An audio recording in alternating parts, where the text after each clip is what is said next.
Stand and cheer for the Panthers. Stand and cheer for the team. The pride of both Carolinas and city of the Queen. Carolina! Stand and cheer for the Panthers. In our grand old name. Nothing could be finer than to be in Carolina for a Panther football game. What is up, everybody? Welcome back to the Panthers Brawl. As always, alongside my co-hosts, Sean T. Stewart, Tyler Brisky, and actually now in the same building, Jeff Taylor. We are very happy to be back. I know we're all bored out of our minds with this coronavirus, or a lot of people are finally calling coronacation, which I think is just trying to put a light spin on a very, very touchy couple weeks that it has been. For Shantice and I, today is kind of hard.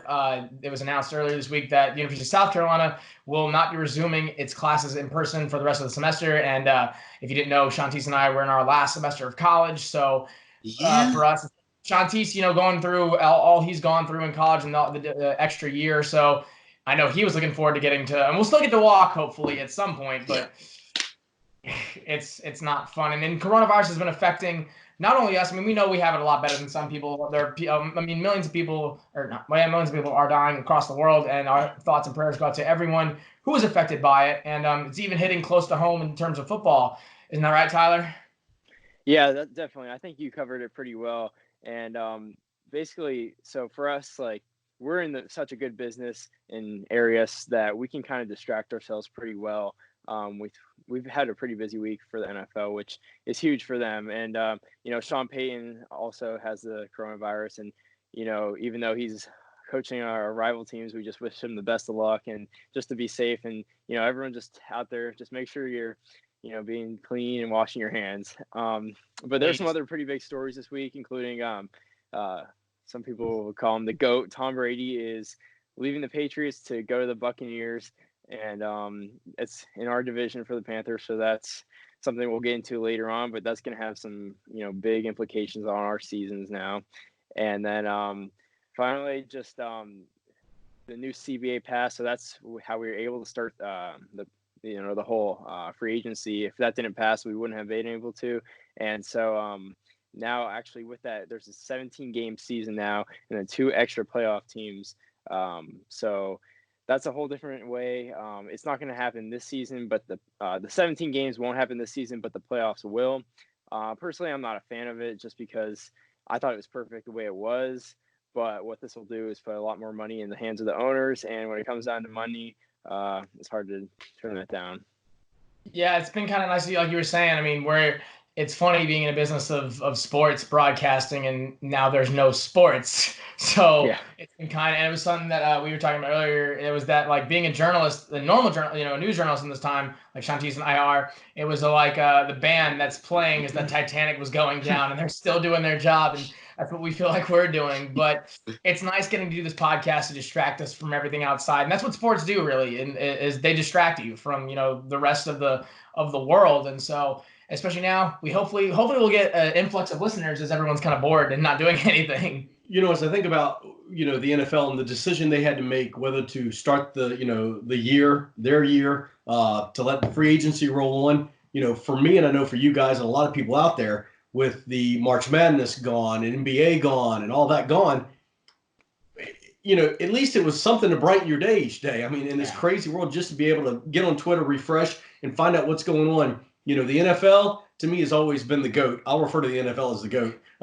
But, and they just, when everything else failed, the NFL was there. And I know they're going to get some ribbing. They're going to do some stuff with the draft. But to do free agency and let things go down the way they did, I think it was a success for them. And I think as sports fans, we all needed that. And I think it'll kind of go down as one of the craziest free agency first weeks in NFL history, at least as I've been alive for, because not only just the amount of things that transpired in that 1 week, but also, and in the first couple days really, but also just the events surrounding it. Like you were saying, nothing else was really happening. So everyone was paying a lot more attention to it. And I mean, you talked about it a couple seconds ago. One of the biggest moves probably since Jordan going to the Wizards is that Tom Brady, God forbid, will now be in the NFC South, and we have another insane quarterback that we have to deal with in the NFC South. So isn't that just peachy Shanties?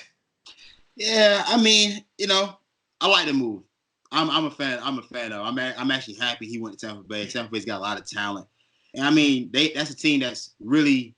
If you look at that roster top to bottom, that's a team that's really built to win right now. If you look at the talent, if you look across the board, Mike Evans, Chris Godwin, O.J. Howard, Ronald Jones on offense, and that defense again. I think what's his name? What's the last name? What's the guy? He led the league in sacks. I think last name Barrett. I can't remember his first name. Oh, R.J. Barrett. Yeah. I mean, like having guys like that, that team is ready to win now, and Tom Brady can get the best out of that team to get over the top, finally make the playoffs, and finally make a playoff push. But Kenny, and that's my question. And I mean, I'm not, I know being 52, at some point, Father Time catches up with you. So my question becomes, he's got all that talent around him, and I know. There's this chance that, let's face it. I mean, he can't throw the ball more than 20 yards downfield. He's got a dink and dunk. So that. Now, granted, Tampa Bay has all the weapons around him. My question is, and I'll give it up to Tyler there, is there a little bit of doubt? I mean, we're talking the GOAT, but we're talking about the GOAT in the past. What is he going to bring at 43 years old to the Bucs?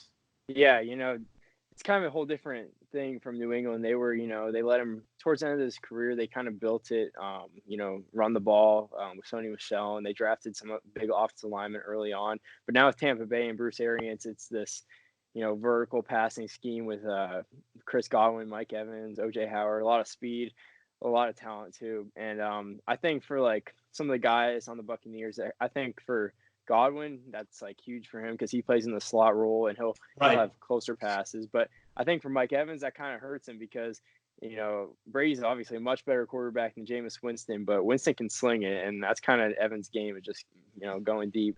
But I think they'll do their best the rest of this offseason to surround him with, more weapons. I mean, you guys saw it today. Todd Gurley got released and, there's some rumors there with him going to my I didn't think about that. Well, because I couldn't even see the running back's name for the Ronald Jones. I couldn't even remember his name until Shantice just said it. But, I mean, we all talk about Todd Gurley, and that's another big move getting cut. But, I mean, how much more do you think Todd Gurley can still contribute? Yeah, he's had those knee injuries. And it's just been a thing with him ever since he was in college. And, to some people, it was a real surprise that he was released today. But they owed him $10 million today. And it's kind of like a precursor what happens when you pay running backs, and might be something for us to consider actually when we end up paying McCaffrey, because it didn't really work out too well with for the Rams and Gurley there.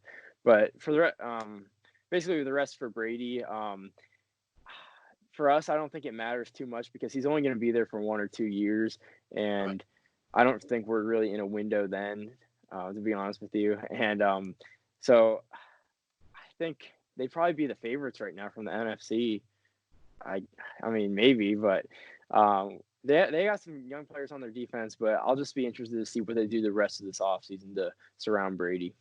Yeah, because that's what I was thinking. I mean, the one issue, because if you think about it, Brady's never really had a strong running attack. That's not something that his offenses have needed. And the fact that pairing him with Bruce Arians, I think, will help a lot. And I think we all know how good he can do with tight ends. O.J. Howard is a top-tier tight end in this league, and that was with Jameis Winston. So being utilized with Tom Brady, and same with Chris Godwin, Mike Evans might catch a little bit of the blow, but I mean, even if you have like a post-hitch post kind of route, with trips on the side, I mean, you got O.J. Howard running that post, maybe have Chris Godwin coming for that hitch, and then even if you can try to send Mike Evans out on that post again too. I mean, if he only has to throw it 20 yards, Mike Evans is also very good in terms of yards after catch and running after catch. He can push off you. I mean, he's a big guy, and so if you can get him at least some open space, 15, 17 yards, I think he can make something happen. Like you were saying, I mean, they definitely have to get an offensive line around him because their offensive line is below average at best. There's not a whole lot of big heavyweights on that line. But you talk about the defense too, like you were saying. I mean, Vita Vea, R.J. Barrett, was it Quan Alexander that got left or was it Levante David that left? It was Levante. David's still there. So you still have Levante David. They could use some more corner. They could use some more defensive backs. They could probably but you have all free agency, and look at the amount of cornerbacks and safeties that are in free agency right now. I mean, they could go ahead. Imagine if they go pick up Logan Ryan and reunite Logan Ryan and Tom Brady. You have that Patriots kind of. Yeah. You have that already. Yeah. I mean, they go Logan Ryan. That's a top 5 defense right there. So I think it'll be very interesting. It's like you were saying. I think they're favorites too because if you look at the Saints and the Buccaneers right now, the only major difference that I'm seeing in those two teams is the offensive line and the running backs. The Saints have the edge there, but for the most part, everything else kind of lines up in reality. And now you have two older quarterbacks propelling these younger, fast-paced offenses. So, I mean, it'll be very interesting because I know we're not anywhere near in contention, and I don't think the Falcons are going to get their crap together in the next year or so, especially after all the moving pieces they've had this offseason. But I think the interesting thing too is, and it's a lingering question that's been out there when you talk about Brady, is there's always been that question, who made who? Did Tom Brady make Bill Belichick or did Bill Belichick make Tom Brady? Now, my prediction is that Tom Brady will probably take the Bucs to the playoffs, and I can see the Patriots going like 8-8 or 7-9 or something like that, and everybody will find. And I think that's what Brady really. I don't know that Brady he wants to win the Super Bowl, but I really think he wants to make a statement this year that I'm Tom Brady and I did this as Tom Brady and not part of the New England Patriots and the dynasty that was. I'm curious to see that, and I see Shanti's kind of rolling with his eyes. They're trying to figure it out. Well, here's the thing about that, and a lot of people don't understand this, is that most quarterbacks are system quarterbacks. You can name most of the top 10 Absolutely. quarterbacks in the league, and the system quarterbacks, and there's nothing wrong with that. And most coaches, you're gonna need a quarterback that can play to keep you alive in this league. So I think that is a question that I think both of those guys want to answer. I think Bill Belichick wants to be able to answer the fact that, hey, I can win without Tom Brady, even though he had a little bit of history prior to Tom that wasn't that successful. And Tom Brady definitely wants to prove that I'm just the guy. But at 43, how is he? 43? I don't think he has to prove 43. nearly as much as he thinks he has to prove. But I know him being the competitor he is, he's going to want to prove that in the next 2 years. Oh yeah, well that's what's driving him. He does not have to prove anything to anybody in reality. He does not have to prove and cement his role in the league anymore. He already has done that, but he's still going to. Because honestly, I was not surprised that I don't think anyone was surprised that the Patriots. I think people were just surprised that he didn't straight up retire. I thought he was going to retire just because what more could you accomplish? I mean, other than winning a Super Bowl or winning a lot of games and not being on the Patriots. But back up. Think about this. Think about this though. What was the last pass he threw in Gillette Stadium? Yes, it was a pick six. Was but a it pick was a six? meeting. Hold on, to Logan Ryan, pick six or whatever. So that's that, and they lose to the Titans. What if all of a sudden he does struggle, and the Bucs go 7-9, don't make the playoffs? Obviously, Peyton Manning went to the Broncos, won the Super Bowl. If Tom falls down here and let's just say he goes 7-9, does that hurt his legacy? A little bit. I'm going to take the reins on this one because first off, Here we go. Peyton Manning did not win that Super Bowl. Peyton Manning did absolutely nothing. Their offense scored one touchdown that Super Bowl. Their defense won that Super Bowl, and the Zebras on the field won that Super Bowl for the Broncos. And before that season, Who'd they play? we're not going to talk about that. Before that season, Peyton Manning's his stats were abysmal. Even his last 3-4 years, he was playing horribly. And I don't think that if Brady were to go 7-9, unless he were to put up 30 interceptions or just absolutely, I don't think him playing horribly is going to hurt his career because he's 43. What did you expect? But that's my opinion. Oh no, that's good. Well, does anyone else have an opinion? Oh no, I can roll with that. I mean, I'm perfectly fine with that. I mean, I'm cool. I mean, But you know what I'm getting at. I mean, there is that realm of, listen, whether Peyton, didn't, whatever, he scored one touchdown, whatever. He won the Super Bowl with the Broncos. I will say this though. Go ahead. It's thing. Peyton is one of those rare guys that he was the system. So I think that's the difference between Peyton and Tom. Peyton went to Denver and had a career resurgence and look just as fine as he did in Indianapolis. He's fine. Obviously, that Super Bowl, he didn't do much. By that time, his body had gave up on him, and that's cool. And that's what it is. I think Tom's going to realize that, it's a little different. I think this team will make the playoffs, but they won't make the playoffs they're going to be a wild card. They're not going to be a top 2 seed in the NFC. I think the NFC's too loaded as far as the teams in other divisions, like in the NFC North, in the NFC West. I'm like, I just couldn't see them making it outside of being a wild card. But he'll be successful. He just won't be what Peyton was in his last 5 years playing for the Broncos. Right. Like I said, he was abysmal. I mean, he did do well, but he didn't put up insane numbers, especially that last season. But the worst part and the funny part is that we already thought that in reality that this division was one of the toughest divisions to play in as it is. It's been that kind of in that area for a while now. Now it's probably one of the best quarterback divisions in the entire NFL. I mean, in terms of all four quarterbacks, because I mean, if the Falcons can get their crap together, Matt Ryan can play. I am not the biggest proponent of Matt Ryan, but he gets results. He really does. I mean, they went 8-8, and so we somehow went to now having the worst quarterback in the division, or depending upon how this year goes. So, I mean, we all kind of had discussed it, and of course, we'd all discussed Cam leaving, but we never actually wanted to believe it was going to happen. But what are y'all's thoughts about the Teddy Bridgewater signing? And not it can be about the signing, it could be the way he was picked up, or what you think is going to happen. Just any thoughts? Good sign. Best free agent quarterback you could get. Borderline franchise guy, depending on if you put the talent around him. I just hate how it happened, because I think fans won't appreciate Teddy for what he is and how good he can be because of how this all came to be. So I think that's going to be the part that's going to play a factor in how fans perceive this deal happening. But it was a good deal. If you were going to replace Cam, that was a guy that I'm okay with you replacing him with. Mm-hmm. Yeah. So what is this, episode 8? Yeah. We probably talked about the whole quarterback situation for probably half the episodes. We discussed it over and over again.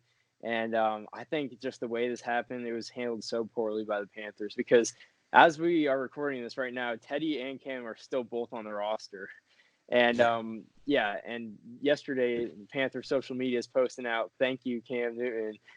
He's still on the roster for now. And so we're trying to find a trade partner for him now, and it just doesn't seem to be much of a market. So I think he's going to get released in the next 24 hours probably. And so that leaves, Teddy with his $20 million a year. I thought that was a pretty good deal financially, but my thing is, we're clearly not in a winning window right now, and we're trying to rebuild. And my thing is that Teddy's too good for a rebuild. We're gonna win too many games, and we're gonna be stuck in that purgatory 7-9, 8-8 area, which is the worst thing you can be stuck in the league. Yeah. And that's my fear, because when you sign Teddy to that 3-year deal, you're kind of locked in. And I don't see us going quarterback at 7 now. That Teddy's on a 3-year deal, and that just wouldn't be worth it. And as a player, I've always really liked Teddy. Accurate passer, kind of a little bit like Tom Brady, how we talked about. Like, I'm not comparing him to Tom Brady or anything, but very accurate, not a big arm. He avoids the rush and extends plays pretty well, but it just, kind of like Sean T said, just the way it all happened is just pretty handled poorly. I agree with you guys. I think when I think about Teddy, I can't see him as the franchise guy, and I think the gist is, Matt Rule and David Tepper say they have a plan, and it's a 5 to 7 year plan or whatever. So, but I agree with everything you guys have said. My concern is their offense really is not. It's a good offense. It's a good, solid offense that can win ball games. The defense, on the other hand, who knows? So I agree with you guys. Are you going to get into that 7-9, possibly 8-8, and then you're in that middle of the pack, and then do you go for and I'm going to disagree with you a little bit. It wouldn't surprise me to see them jump on a Jordan Love or Justin Herbert at number 7 and get that quarterback and think that Teddy's going to be a 2-year deal or something like that and go that route. I think Teddy's a good signing. I think he's great for what they want. I think that it's not their franchise quarterback. It's let's get at least something out on the field. And you're really, like you said, you got to keep fans happy. Listen, whether you rebuild or not, people in the NFL want to see their team win. That at the end of the day, you want to win ball games. But it's almost, and we've talked about it in our household a little bit, it's almost like the Charlotte Hornets. You got rid of Kemba Walker, who was the star, and now they have enough where they're just competitive enough that they're probably going to be in that NBA middle of the pack where they can't get that top draft pick that's going to escalate them. So I think Teddy, And I do agree with everything they've said. I think we're going to talk about it in a minute. I don't like the way they treated Cam. I think Cam has earned way too much respect for the way that it went down. I think Teddy is that stopgap for a year or two. I would not be stunned, though, to see them go quarterback first round. I would 100% be upset if we did, because with the amount of other holes that we have, because that's the thing. If you were to get, because in my mind, Jeff is right, that our offense, other than the offensive line, can be a top tier offense, especially with the way I think Joe Brady's going to run this offense. As you were talking about, Tyler, he's that kind of short yardage guy, and you can have Curtis and you can have DJ coming off the slots, and Seth Roberts is one of those hybrid guys. I honestly, and we'll talk about it later, but I think that only added more weapons to our offense, and you can have that same thing. So I'm expecting this kind of high velocity, quick tempoed offense that Joe Brady's going to run, and whether or not the defense can do it, can hold on or not, is left to be seen. But if in my mind, if you were going to try to get a quarterback, because we said Teddy was someone that I was vying for the entire time. I didn't know we were going to do everything else that we've done, and that makes me kind of worry, because you trade away Trey Turner.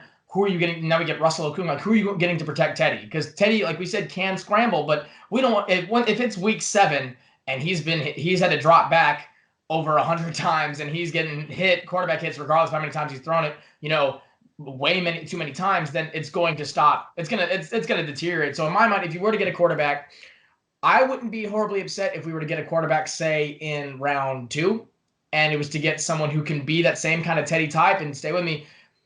Maybe get someone like Jalen Hurts that can learn from Teddy in those 2-3 years and maybe develop more into what he could be an NFL talent, because you would be that same kind of guy, that same kind of body, and that same kind of mindset. I don't know how much it will work or not, if we want that or not, but I would be very upset if we got a quarterback that 7th pick, because there are way too many other holes that we need to fix right away. But you're right, and you talked about it, Jeff. It's something that I thought was going to change when Tepper came in. It seemed like in honoring Steve Smith, honoring these former players, and re-signing Jonathan Stewart to let him retire, or cutting TD, but in a nicer way, something that in the culture was going to change. But then it's very reminiscent of Smitty, where this is obviously a different situation, but especially because for months the Panthers were trying to break the narrative that we were getting rid of Cam. Matt Rule had said it. David Tepper had said it. They had kept, and they weren't concrete with it, but they were saying Cam's our guy. We want Cam to play. So were you just lying to us, or did you change your mind in the span of 2 days and it was all Matt? Like, that's what I don't understand, because you're right. They treated Cam like an old couch and threw him on the sidewalk, hoping that somebody would come pick him up. Let me flip it on the back to Teddy for just 1 second. The interesting thing about Teddy Bridgewater too is I'm wondering how much Joe Brady had a say in this move, because Brady was at LSU. Oh, I think he definitely had. Brady at LSU, and Bridgewater, Teddy at the Saints. So I'm wondering that LSU, that New Orleans kind of deal. I'm wondering how much Brady had to play in that. Well, you look at our 2018, Brady is with the Saints, actually. Yeah. Yeah, I forgot. Yeah, you're right. Okay. Yeah. So I'm wondering. Go ahead. Well, you look at a handful of some of our signings this free agency period, and you look. There's a lot of ties to Matt Rule and Joe Brady in these signings, and now that's not necessarily a bad thing per se, because you get the familiarity. It's not like nepotism, but to a point, it starts to get a little weird. Like with Keith Kirkwood. He has very big connections with Joe Brady and with Matt Rule, and there's a couple other guys that have it as well. So we'll talk about that in a bit too. But just talking about Cam even more, I mean, just the fact that it was kind of like Smitty, the amount of memories that he gave to the city, the energy that he brought to each game, and how much he meant to revitalize the team, for him to get just tossed to the curb like this. And for, like you were saying, if we signed Teddy too early. Before, we could have gotten maybe a little bit for Cam, but now you sign Teddy that early. Now every NFL team knows you have nothing to leverage, and no one's going to give us more than anything that's Cam's actually worth. And from the get-go, Cam played it perfectly. Cam made it known that he wanted to be a Carolina Panther. Yeah. He's been making it for months. Cam made it the entire time of, I want to be here, I'm going to do this, and if it ends up not being me, guess who is the bad guy? Yeah. The front office. And they still did that. I mean, the thing about it is, and this goes back to a few episodes ago, if you remember me talking about David Tepper and how he's handling everything badly. And another thing to where, like, I don't need my owner to talk this much. He talks, for me, entirely way too much for you to own the team. Hey, you own the team and be in the background, that's fine. But when you start looking at owners that talk a lot, I look at Jerry Jones, and he's run a bad franchise for over 20 years now. Yep. That's been a bad franchise for over 20 years because he's overly involved in football decisions where you're not a football guy. You don't get paid to make football decisions. You own the team, that's great. Let the football guys make the football decisions. You kept Marty Herney, which we couldn't understand. He was an interim before Tepper got there. I don't understand why, if we're revitalizing this franchise and going anew, while we're getting rid of a head coach and keeping a GM. That if we look at 10 years prior, he was the reason why we got Cam. Mm-hmm. The decisions he made were the reason why we got him. So I just think a lot of my issues stem from Tepper and the rest of this group not having a true direction. Because I like Teddy, but I didn't want to sign Teddy if we were going to tank. If we were going to be bad, and just I don't want to be 8-8 because we've done this before. We've sat in that 7-9, 8-8 no man's land where we keep picking at number 15, and if you don't hit, then there you go again. You're 7-9, 8-8 again. It keeps going. It's a perpetual cycle until it all just caves in and you draft Jimmy Clausen and we go 2-14. And then maybe get another Cam Newton, and it's just, and then to try and pawn it off like Cam was asking for a trade when you have one of the most vocal quarterbacks in social media. He's going to say something in his awful font that no one can read. Yeah, what the I don't know. I can't. I've never. That's the one. I've tried to defend Cam with everything else, but that's the one thing I can never defend Cam with. I was like, I can't tell you. But and other players came out with it too. Mario Addison was like, yeah, look this is not what happened, because and that was the part that annoyed me, is that you knew damn well that it was you doing it, and then you're trying to pawn it off just because I think they knew that Cam was probably going to take some heat either way. So just push it on him, make people think that he's the one asking for a trade because he's a diva, or he's like, it would. That's what made me the most angry. What do you think, Tyler? Yeah, actually, I think Herney's going to get fired after the draft. I hope so. I'm sorry, I don't mean, but we talked about this with Kevin Donnelly. We were asking him why he thought Herney, because Herney was around the time that that Cam would have been, or that he would have been picked on the team. But we were like, why has he not been gone? He was like, what y'all have to realize with GMs is that and it's something that people know, but I didn't think about. The league season starts February 3rd, February 6th, whenever the day was. So it's not like and it goes up until either the draft or into the regular season. So it's not like he could have just been taken out already. He was already making decisions for the draft. And so I think it's I hope that's what's going to happen too, because there's no way he can stay here any longer. There's no way they're going to clean his whole staff and he's not going to be out. Yeah. That's what's unfortunate about it, is that he's going to go through the draft. Yeah. And, I wish we would have made this decision back in, December, January.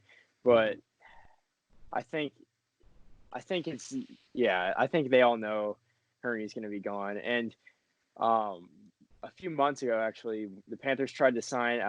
His name's not coming to my mind. He's the GM of the Browns now. He was with Philly, and they were trying to bring him in to make a lot of the decisions. And they're probably going to promote him to general manager. And that's where I kind of thought, Herney would be gone. But the Eagles didn't let him interview with us because it wasn't an upgrade from his current job. So that's how that kind of tipped me off that Herney might be seeing the end of his days here. Say what you want about Herney. What bothers me, and Shanti's got to it, Tepper is, when you mention David Tepper and Jerry Jones in the same sentence, It's not good. That's not good. It's not and good. we're at the point where people are starting to think Tepper, Jones, the same type of owner. And that, like you said, it's been 20 years of some pretty stout players wearing the star on their helmet, and they haven't done squat. And you're going to get that. Yeah, and it's just, I agree with you, dude. That scares me a little bit. You never hear from any owners this much. Do you hear from Amy? Amy Armstrong? No. Yeah, unless it's for some other things outside of football. She gives $1 million to the Nashville Tornado. Yeah, you hear about that, but you never hear. And that's my problem, is that we went from, because you can talk a little bit. Like, it's okay for the GM or the owner to make a little bit of football sense. We went from the most silent owner. Well, she told Mike Vrabel and John Robinson of the Titans, I love Marcus, but if you need to make a decision regarding Marcus, make it. Yeah, and it's like, so. And it's like. Well, we went from, and I was talking to Shani about, we went from one of the least vocal and least emotional owners ever in Bulldog Jerry Jones, who would start Jerry Richardson, who would sit there every game, make the same face, and no matter what was happening, to now the polar opposite in David Tepper. But on a fun note, at least we don't have Bill O'Brien. Correct. We could be. Right. We don't have Bill O'Brien. And that is something I can sleep well knowing that I don't have to deal with that. Because they're just an absolute dumpster fire right now, and I don't understand how. And I love it. Oh yeah, of course you love it. But so okay, running back to Cam.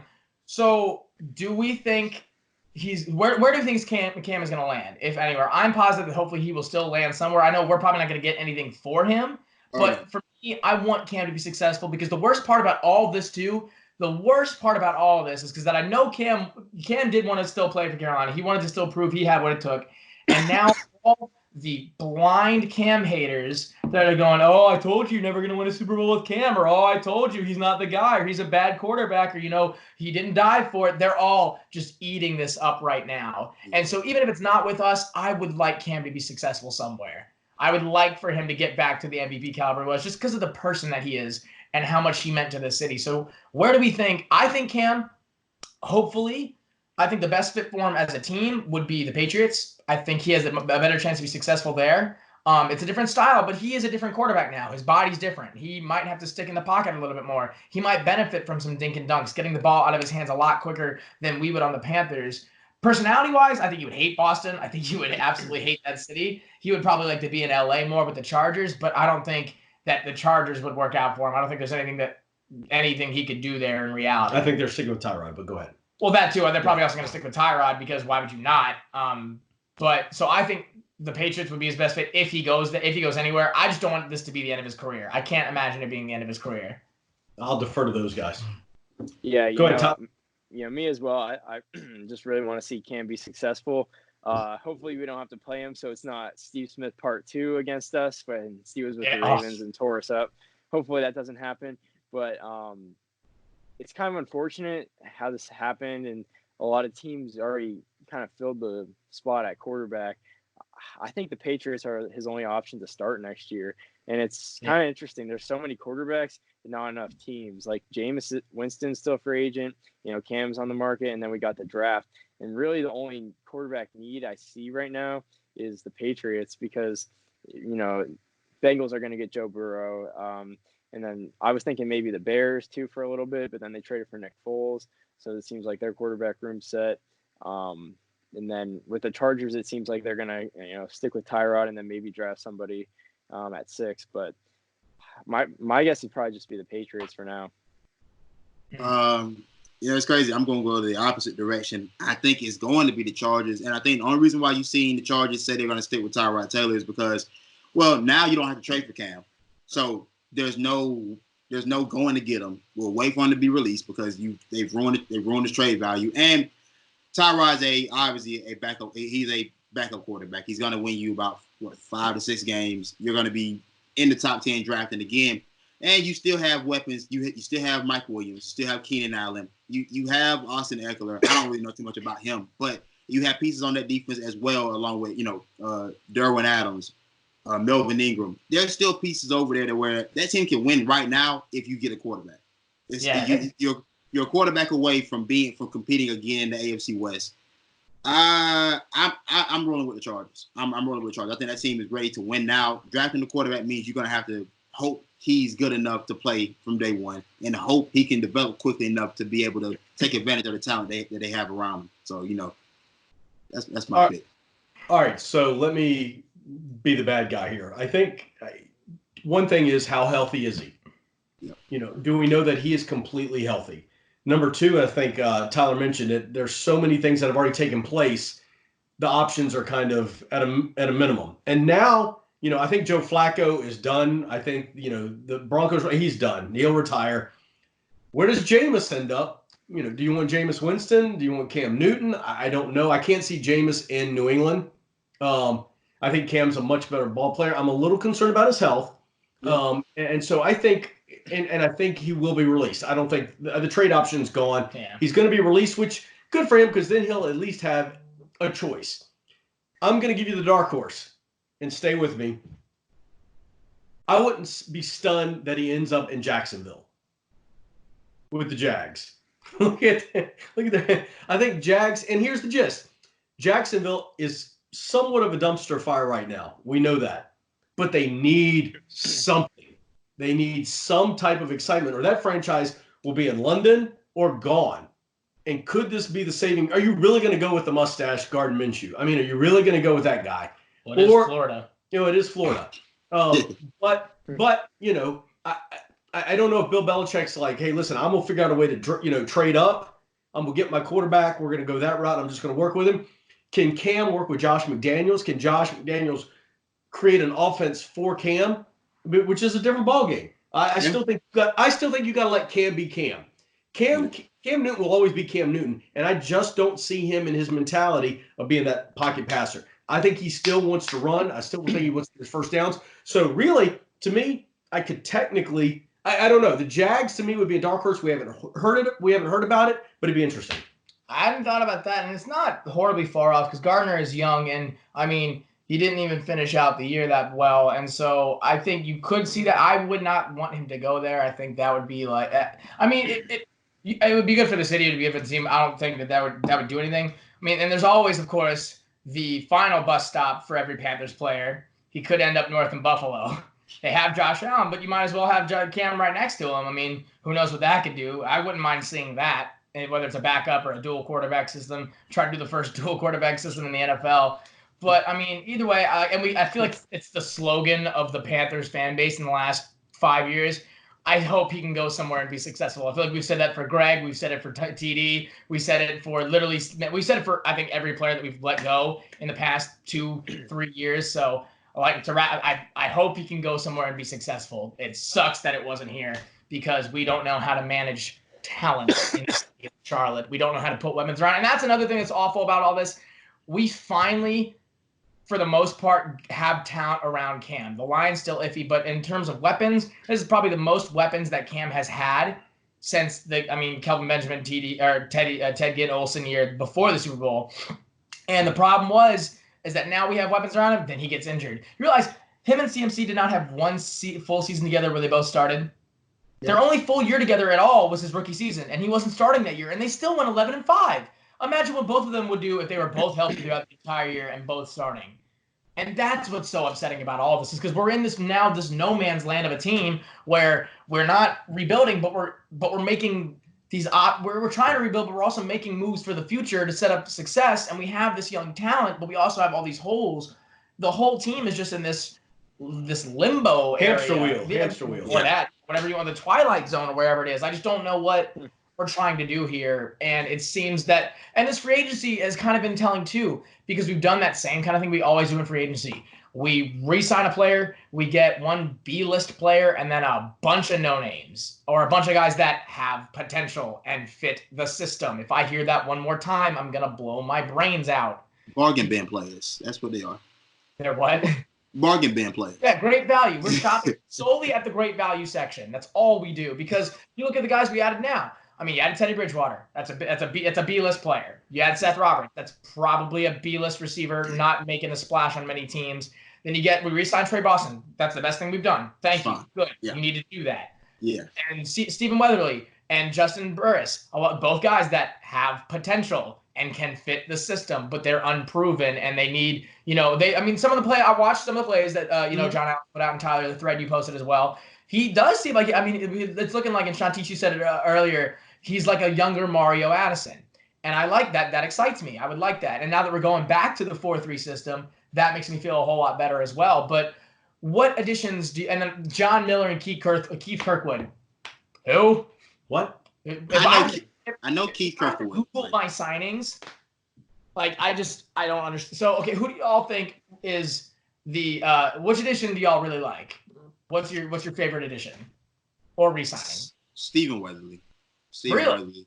I like Stephen Weatherly. I think going back to that 4-3, of course, is going to help what we usually do because we didn't have the personnel for the 3-4 anyway. So I think this solves that problem. I like him.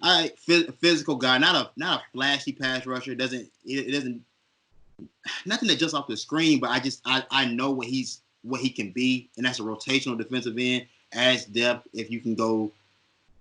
Once you start getting in these bigger moments where, You just need a guy to just go make a play. You just need somebody. You need a solid rotational guy. I think he can be that. So I'll roll with Stephen Weatherly. Okay.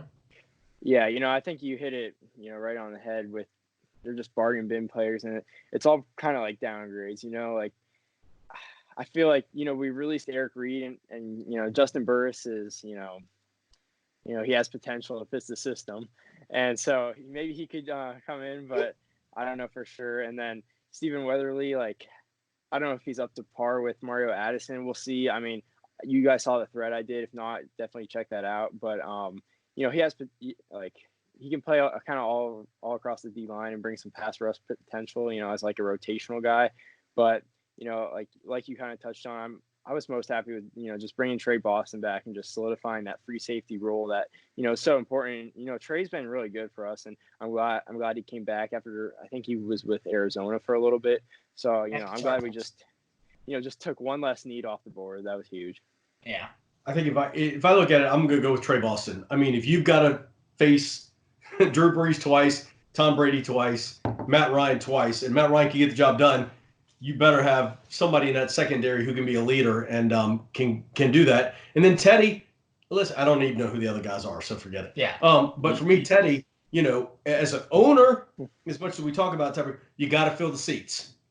And if you don't have Cam, you daggone well better have somebody, a name that can fill the seats. So I think Teddy to fill the seats along with CMC, of course. But Trey, you gotta face those quarterbacks a total of 6 times. You better have somebody back there. Yeah, and that's exactly what you're saying. And so now it's still and so like I said, we've done what we normally do. We address some of these holes that we didn't think we had and leave some of these more obvious problems open. So what holes do y'all see that still need to be addressed? And are there any players that are still out there on the, in free agency that we could pick up that might solve these problems? What are some thoughts that come to mind? I'll offer up Xavier Rhodes at the cornerback position. We've talked about it before. I did a whole Money in the Bank on it. Like, we still need to fill that number 1 corner spot. I think he's a guy you can get for cheap. A guy that had success in this league, that he just can't command that much money, because I know why you got released from Minnesota. We all saw it.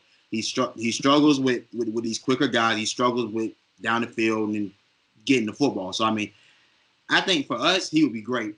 Great compliment to Dante Jackson, the complete opposite of what Jackson is, but still gives us that big body corner that can play against a Mike Evans, a Julio Jones, and a Michael Thomas for that matter.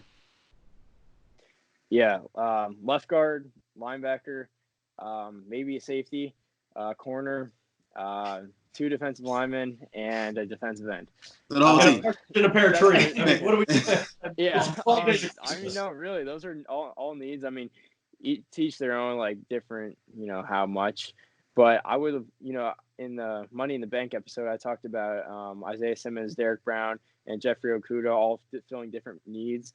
And, we only have 1 first-round pick to get one of those guys. So I was hoping they would knock one of those needs out in free agency, but here we are with still all 3 of those being needs. I think, with Brady, Breeze, Matt Ryan, you got to get to the quarterback. You've got to get to the quarterback. So dark horse, not going to happen. But I think for every Panther fan, if you could go get Clowney, if you could go get Jadeveon Clowney and bring him closer back home, South Carolina boy, in terms of where he went to school, that'd be great. I think it's a reach. I've heard it's down to 2 teams on that. So, but I think you got to go, whether it's draft or whatever. To me, you got to get that guy who's going to. Listen, Tom Brady's good until you get him pressured. As soon as you get the pressure on him, it's a whole different ball game. Drew Brees, getting up there in age, get pressure on him. Matt Ryan, here's the gist. We have the youngest quarterback by age easily. Oh, yeah, 100%. With Bridgewater. 100%. Yeah. I mean, you got 3 old guys. 3 old guys that can still get the job done, but put pressure on them. I think you got to get that defensive lineman somehow. Yeah, no, and it's upsetting because. And you lost Gerald McCoy, which I was upset with that. We'll talk about that later too. That one kind of got to be a little. But like, you had all these guys that are out there that didn't take that much money to get deals done. David Bakhtiari, you could have gotten him, but you got frickin' John Miller, or you could have gotten maybe Linval Joseph, or even Vic Beasley Jr. and said you got Stephen Weatherly. And so there's some of these guys that I thought maybe you could have had, and there's still people like, I'm not going to pay Logan Ryan that much money because I know he's going to want more money, but you could still have tried for Logan Ryan. of some sort or some facet. So, but you look at too how many times those top tier guys have failed. That's fair. And you get somebody like Weatherly or something like that who turns out to be a heck of a free agent. But the O-line is not a position where I'm trying to do that. Yeah, I feel like the O-line, you don't have it where it deteriorates that much. You have people like Andrew Norwell is still doing well in the Jags. You still have, or you have, you have some other guys that I would not have gone for, like Russell Okung. It's just right. It's interesting, and it's what we do. So, what free agent do we think first off will have the biggest impact on the team? He will have, whether it's negative or positive, and then which free agent will be the most successful? Because I believe that these are different questions. They can be the same answer, but in my mind, so Teddy's going to be the most impactful. He's going to have the biggest impact. If he plays, there's no question about it. If he plays well and plays to his potential, then we might win 8 games and be in that no man's land. If he plays poorly, it didn't really matter anyway. But now we're so, and especially if Cam goes somewhere and plays out of pocket, then that's going to look like the stupidest decision we've ever made. And then most successful, I think, honest to God, will actually be Justin Burris as of right now, unless we get someone in the draft or something. I think that because Eric Reed kind of played that position quietly. He made some big hits. He got a pick or two, but Justin Burris, I think he could kind of blow. I think he can make a lot of noise and a lot of wave at that position. Coming off a Trey, I think if they could, because the cornerbacks are going to be something we're going to be focusing on more, and the safeties might be something we have to rely on a bit more. So I think Burris could be the most successful in my opinion. Go ahead, Tyler. Yeah. I'd probably go most successful being Trey Boston. Once again, coming back. It's kind of a boring answer, but he's a starter. He's going to come back. Free safeties. It's going to be a pretty big impact position. Of course, I think Teddy will be, have the biggest impact overall. Just being the quarterback. And I'm also interested to see what Stephen Weatherly does and how that whole defensive line rotation works this year. And, I think on third down pass rush situations, having Weatherly, Brian Burns out there, K'Wan Short, that could be a pretty solid duo there. But I guess we'll just have to see. So probably Boston. Yeah. So for my biggest impact, obviously, it's the quarterback position. You're not getting more impact than any other position than quarterback. So Teddy Bridgewater definitely had the biggest impact. Most successful, Trey Boston. It can't really even try to be different on this one. Like Trey Boston is going to be the most successful because he's been one of the more successful players we've had, since he's been here. So he's grown up. He's grown up here in Carolina as far as his NFL career and getting through those growing pains. I think he's going to continue to be. Now he's going to be the voice of that secondary, not being the lone veteran leader in there now. So I'm going Trey Boston with the most successful. I think that I'm going to change the wording a little bit and not use the biggest impact or the most successful. I'm going to put the most pressure. That's true, yeah. Who's got the most pressure? Because you bring in free agents or you re-sign your guys, that's a lot of pressure. So for me, I think, and you guys have talked about both of them. I think when we talk about most pressure this year, obviously, Teddy, you are the quarterback of the Carolina Panthers. You are the starter. They have said, this is your team. Go out and lead them. And try to lead them to something better than 8-8. Try to get them to, the playoffs and stuff. And then, Trey Boston, hey, back. You're going to play the spot. So for me, I'll be curious to watch those two and how they handle the pressure of it all. And when you think about that, the biggest impact also. Yeah. Most successful, I hope everybody's successful. I hope they all have a great year. And it just proves that maybe the organization, the front office, made some smart moves. Well, we better hope they have, because they did let a handful of players go, and not to any surprise, except for one or two. You see, obviously, the biggest surprises in my mind that they actually let them go were Cam and Eric Reed.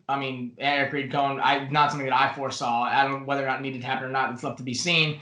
But then, of course, Gerald McCoy, Bruce Irvin, Mario Addison, they knew that those guys were going to be out the door. They're older, getting older up there, didn't want to buy those contracts. And then you have some guys that needed to go. They needed to leave. Colin Jones, James Bradbury, and it's not official yet, but I know we're not talking to Greg Van Roten anymore, so we're probably not going to keep him. But which player would y'all have wanted to keep other than what might be the obvious? I don't know if it is obvious or not. I know what my answer would be, and that obviously my answer would have been Cam or Gerald McCoy. Would have been players that I would have liked to keep at least around for another year. But what about y'all? I'm gonna go with Gerald McCoy, because I think it shores up a need that we don't have we don't have to look to the draft to go fill. I think it would have kept things, it would have kept them around for another couple years where, we can still survive at that position. But I understand him being plus 30. You don't want to pay that money for him. Like you don't want to continue to pay a guy, and because when I thought I knew the direction of this team. So at the time, I thought, what, maybe we'll let him go. We'll go young. We'll just go be bad. But now that we signed Teddy, I was like, okay, well, probably could have kept him. Probably could have made something work. But I'll go Gerald McCoy. Okay. Yeah, I'll go Gerald McCoy as well, actually, just because, we're going back to that 4-3, and I think having him and Kawan Short next to each other and kind of like instead of being in the 3-4 this year, I think that would work better in the 4-3. But I also don't know what their plan is for the draft and if they're planning to, maybe go with Derek Brown at 7 or Javon Kinlaw. So that's probably who I would keep. I'm okay with that. We let Bradbury walk. He got paid, though, for the Giants, which, good for him. But I probably, out of all those guys, would have liked to see Gerald McCoy stay. I think, you hit something on the head with Bradbury. He got paid, but now you better live up to it.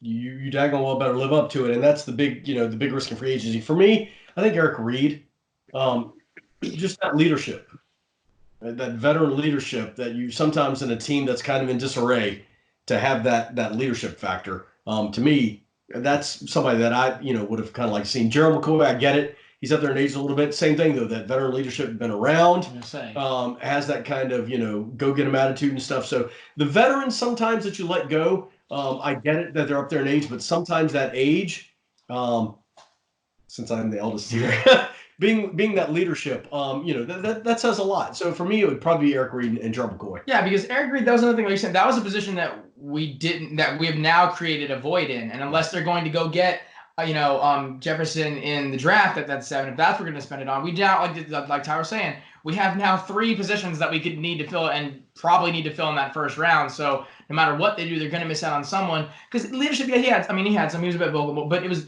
Gerald McCoy, in my mind, he stepped in and became a leader right off the bat. When you really think about how vocal he was, how transparent he was to the fans and going, look, we're not playing to our level. We need to step up and do better. On the field, too, he immediately brought that leadership. And that's what I thought. He still has something in the tank, I think. I don't know what he'll do. In Dallas, he could do literally anything, and it won't really matter because it's Dallas. But yeah, that's what it was. Just like you were talking about. Eric was not a whole. Now we've created a problem that we now need to fill. And whether they think, I don't know if Burris fills that problem. I don't know if he does or not. And I don't know if you try to get Simmons in the draft or not. I don't really know. But Lord knows that in my mind, there are some players that I'm glad are off of the team. It was players we didn't get, because that was one segment we didn't have. We kind of had it. But when Shanti's and I had our money in the bank of players that just drive us angry to our core. And some fans think that I didn't believe that Greg Van Roten did enough in this draft. I thought he was, or in this past season, I thought he was the problem more often than not in a revolving offensive line. I saw more issues coming from his side of the ball. So I'm okay with letting him go. And then Colin Jones, I could not stand him. And I could not stand him. He was a pure special teams player. And when you're not as good as Matthew Slater, then there's no reason for you to be. I hated that he was a captain. I did not understand why they made him a captain. And I'll never forget, there was one announcer, we were playing the Saints about 2-3 years ago. And I kid you not, it was a punt return. And Colin Jones made a pretty, he hit him right off the catch. And it was a good tackle.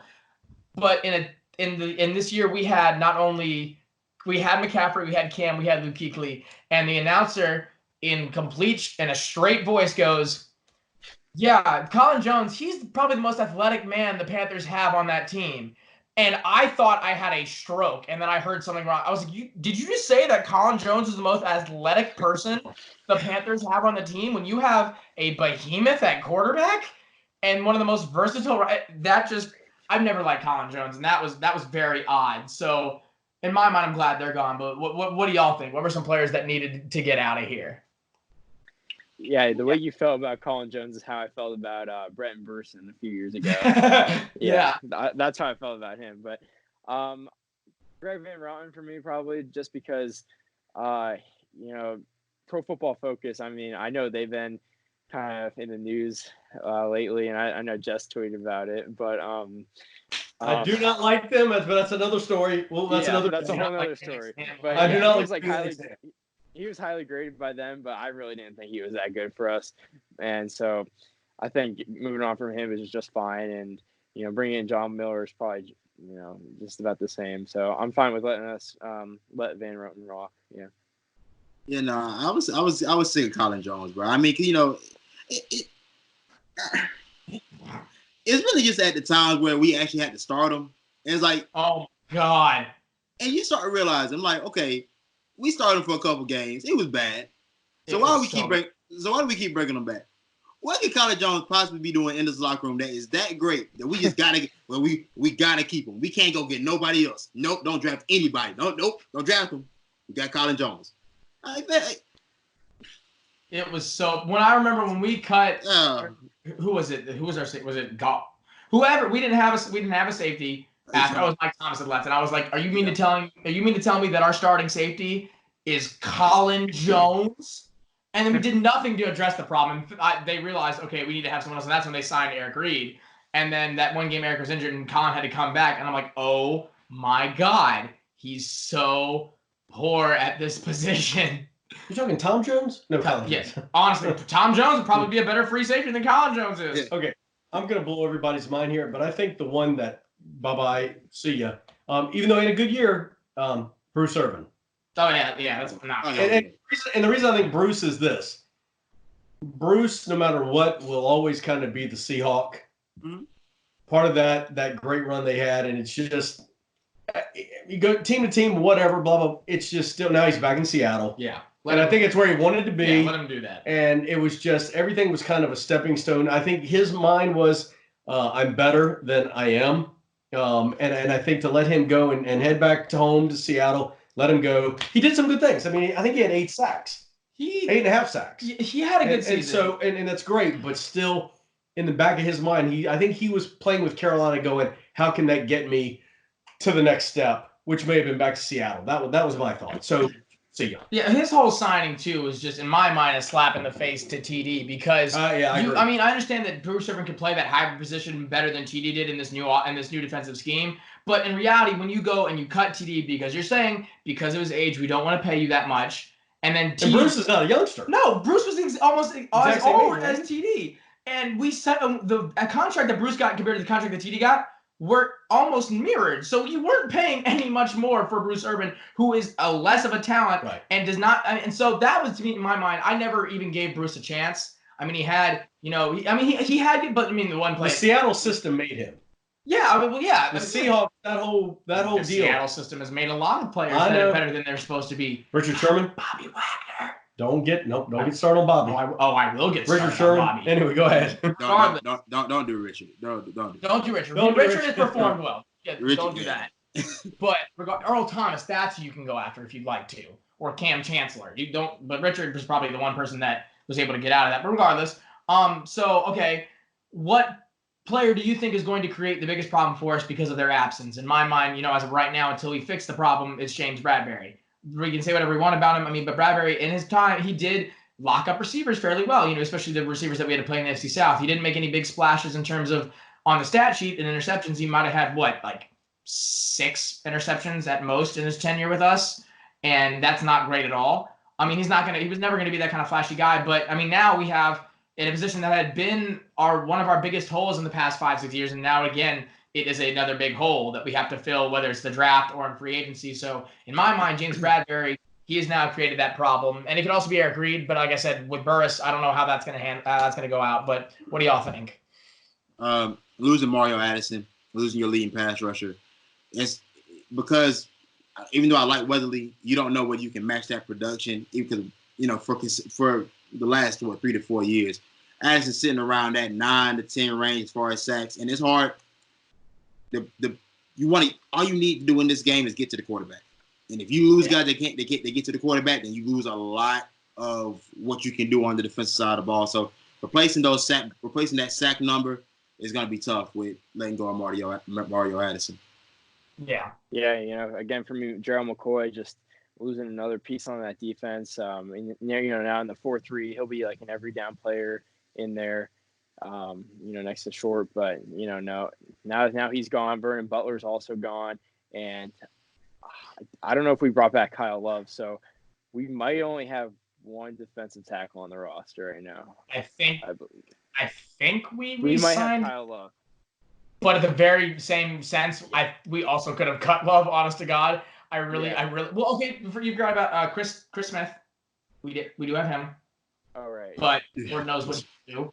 And I mean, and that's again, it's that same thing. There's so many fits of that draft pick at that number 7 spot. There's so many guys that are in there that Okudah, Simmons, or Brown, or Kinlaw, but we can only pick one of them. Yeah. We can't get more than one. So you created all these, and then the problem was too. I mean, defensive back or safeties and corners is probably the one lacking further in the draft. We have a little bit more defensive linemen, a little bit more offensive linemen as you go further in our draft, but in reality, not that much. And so with that second pick, that second pick is going to be so pivotal. That second and third round pick, which we know Hurney is not good at doing, and he does not utilize those picks well. So that's very scary. But we got a topic. But who do you think is going to be the biggest hole, or who's going to create the biggest hole? I would have said Bradbury. Yeah, I would have said Bradbury. But I don't care how good of a DB you are. If you've got Brady throwing the ball, and I talked about it, Breeze throwing the ball, Matt Ryan throwing the ball, as Shanti said, you got to get to him, and that's what Tyler said also. So whether it's McCoy or Adam, you lost those two. If you can't get to those guys, they will pick you apart. Yeah, they will, and we call it dink and dunk, call it whatever you want. They will tear you apart. So I think losing those two guys up front, to me, is the biggest. I'll go with Mario Addison. Although McCoy, like I said, you could go either way. Bradbury, like I said, I don't care how good you are. Those guys, you got to get to them and you got to knock them down. You got to rough them up to beat them, and that's the only way you're gonna do it. Well, so I'll go those guys. Yeah, well, in reality, that's been the state of the NFC South for the last 7 years or so, and that's been the stable of the Panthers defense. We've never had a great defensive back group. We really never have, since except for the years of Chris Gamble and Charles Godfrey. We've never had a great. Honestly, we really haven't. I mean, even when we went to the Super Bowl, it was Bradbury and it was or was it Bradbury? No, Bradbury? No, it was Josh Norman and it was Norman and Cortland Finnegan, freaking Kurt Coleman, and Charles Tillman, like that's who we had. Oh yeah. So, but because the Panthers defense in its entirety is what it's been, because like you said, our linebackers have never been very big pass rushers. They really, for the most part, we've had coverage linebackers. Some of the best coverage linebackers to ever play the game, in my opinion, in Thomas Davis and Luke Kuechly. Shaq kind of provided that firepower off the edge, but there's some of them. I mean, most of our picks that Super Bowl year were from Shaq and we're from TD and Luke. And then you've had these pass rushers off the edge with these plugging and run-stopping defensive tackles. Now, we have none of those things. We don't have any of those things on any single level. We still have Shaq and Burns that can create some sort of pressure, but in that mid-level, especially when you have these quarterbacks that are dinking and dunking, you need to keep your linebackers in zone in that second level and hope that your front four can get to the quarterback. Right now, Kawan is getting up there in age and getting off of there in injury. I don't know if he's got that explosiveness off the line to get to the quarterback that quickly when he's not, especially if he's going to be double teamed. Because right now, if I'm offensive line playing against the Panthers, he's the only person I'm blocking in reality off that front four. He's really the only person I'm blocking. So, and we'll see what Weatherly does, and we'll see what Chris Smith does, and we still have the explosiveness of Burns when we get him for a full season. And Shaq's Shaq's have to be the anchor of this entire defense. That's also a little bit scary to me because I don't know. Shaq has gotten to learn from TD and Luke for a long time. What has it been, 4 years now? Yeah, and you hope that you can get 3 years with TD, 4 years with Luke. You hope that he was able to absorb every piece of information. But this is the first year now that the entire defense is on Shaq. And I don't know how that's going to translate. And so that's the problem with defense. Like our offense seems now at least a little bit consistent. We have the same kind of big holes, but now our defense, where it was normally just defensive backs that were the problem, it's really now our entire defense that's up in the air. I mean, the only people, like I said, that I really have trust in right now and full trust is Shaq, Trey, and KK. And that's really it. And KK and Trey still don't even really have my 100% trust just because of their, KK's injury history and Trey's he's been consistent, but Lord knows how now he's the only person in reality because Dante's way too young and too hot-headed and we don't know about anybody else. So that's the state of the team that we're in right now.